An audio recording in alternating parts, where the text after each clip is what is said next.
Hey, Paris. When you decided to come to Ohio State and you saw, the depth chart and where guys were, did you have in your head at all that you would have maybe a pretty good chance to be a starting tackle as a sophomore? And how does it feel now when you have, two really veteran guys ahead of you and it feels like you're maybe in line for a position switch for this year? Yes. When I first was recruited here, I took a look at the depth chart and I sort of made some assumptions. And I saw that, that by my sophomore year, there would be a spot at tackle. But with everything that's happened, I'm more than happy to play guard, because Coach Day said he wanted to have the best five people play, and he saw a fit with me at being at guard, and I'm more than happy to play, that position. Thank you, Paris. And let's go next to Bill Rabinowitz from the Columbus Dispatch. Paris, what has the adjustment been like? What's been the biggest thing you've had to learn switching from tackle, which I'm assuming you played your whole life, to guard? I think the biggest thing is I feel like when you're a tackle, you're usually on an island. So you're working by yourself, or you might have some help from your guard, depending on, where the ball is cutting. But a lot of the times you're by yourself. So now at guard, you're always helping your center. You're always helping your tackle. So I feel like it's sort of switching a mindset. You can't have a tackle mindset at guard. But I've learned to take, I would say, the abilities that I've learned at tackle as far as being able to read linebackers and safeties and corners. I've tried to utilize that at guard. So I'm able to see the bigger picture. So I would say that's definitely helped. All right, thank you. All righty, next up, let's go to Dan Hope from 11 Warriors. Dan. Hey, Paris, obviously you got a little bit of playing time in the college ball playoff last year at guard. How valuable were those reps to you in preparing you to now compete for a starting guard spot? Those reps were really valuable. I would say in those moments, I was just really excited to be out there and play. And I would say it allowed me to really, I felt like in those moments of me being at guard in the playoffs, it really allowed me to get a taste of the action, from a different position I guess I wasn't really expecting. So me jumping in there and doing it and being able to do it, like, it was really exciting. So it made me look forward to, if that's where the team needs me to be at this season, I know I'm able to do it because I've shown that I'm able to do that job. Had you been All right, we'll go practicing at next guard to- at that point?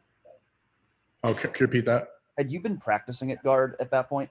Yes, I did practice at guard. I split time during those couple weeks. I guess the week and a half, before those games, I split reps between tackle and guard, going back and forth, depending on the series. All righty, next up, Tony Gerdeman, Buckeye Scoop.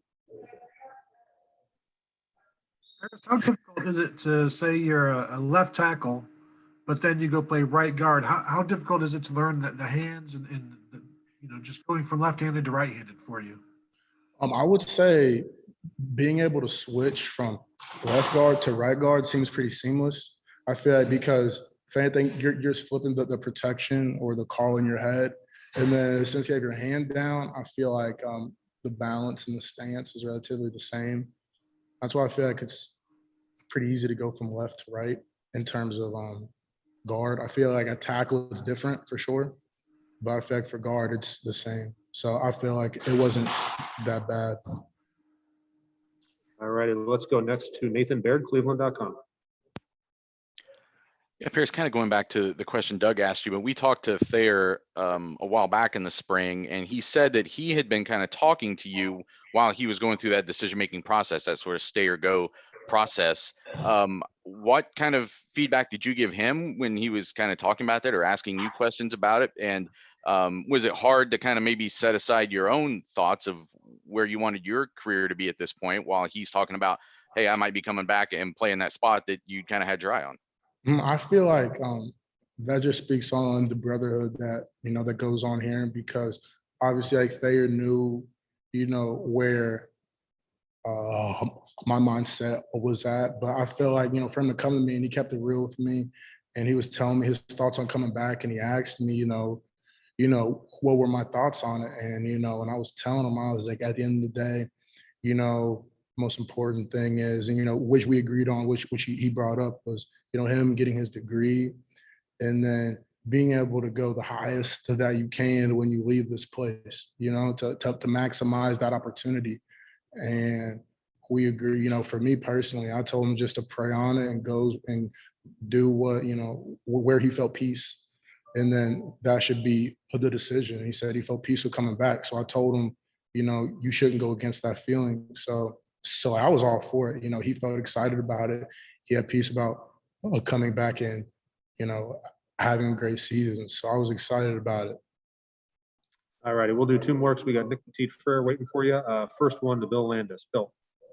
Hey, Paris. So along those lines, I guess, you guys come to Ohio State to do a lot of things. One of those things is to go off to the NFL and get drafted as high as you can. And I think we all know that tackles make more money than guards and get drafted higher.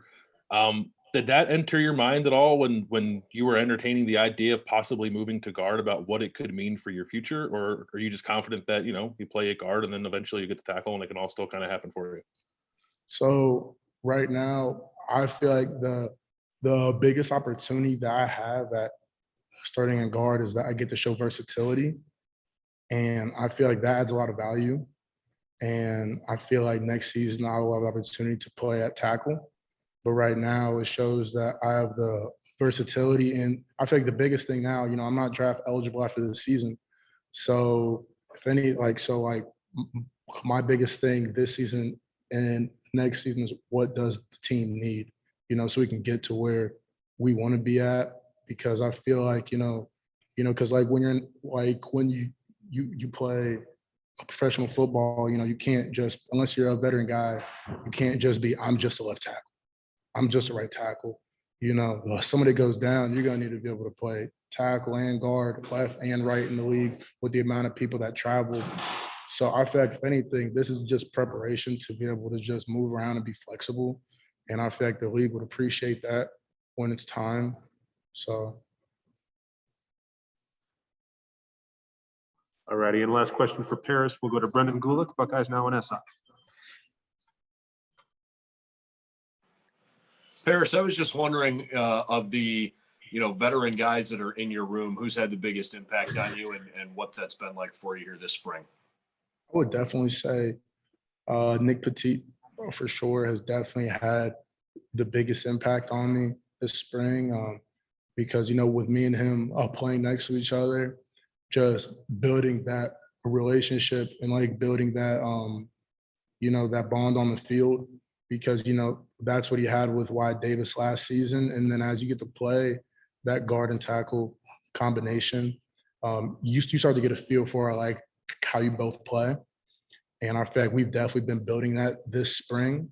So each practice, we've definitely we've gotten to learn how we both play and to complement each other's abilities.